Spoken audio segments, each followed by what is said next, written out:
আমার ডায়েট চার্টে আমি এটা বললাম যে আমি দুধ, ডিম, ফ্রেশ ফ্রুটস, ভেজিটেবলস এগুলো বেশি প্রেফার করি, স্যুপ, আর যেটা আমার ডায়েটিশিয়ান আমাকে দিয়েছে। তবে এখন তো অনেকটাই আমি ওজন কমিয়ে ফেলেছি।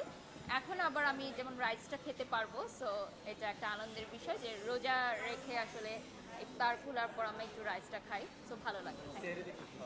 সেহরিতে তেমন একটা কিছু খাওয়া হয় না, একটু খেজুর, একটু দুধ, গরম দুধ খাই, এটা আমার ঘুমটাও ভালো হয় এবং সারাদিনের ক্লান্তিটাও দূর হয়ে যায়। ইফতারিতে কি আমাদের মতো ভাজা পোড়া খাওয়া হয় নাকি স্পেশাল? হ্যাঁ, ইফতারিতে বিভিন্ন ব্র্যান্ডস থেকে আমি ইনভাইটেশন পাই যে আপু আজকে আমাদের সাথে প্লিজ ইফতার করেন।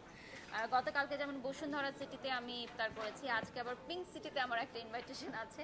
সো ভালো লাগে, ব্র্যান্ড ওনারা এতটা ভালোবাসা দেন, সারা বছর তাদের সাথে কাজ করি, সো একটা ফ্যামিলি বন্ডিং তৈরি হয়ে যায় আমার সাথে, আমার টিমের সাথে। সো যেখানে আমাদের যাওয়া হয় ওখানেই কোনো না কোনো রিজিকের মালিক আল্লাহ বলে না যে খাবারটা চলে আসে। আলহামদুলিল্লাহ।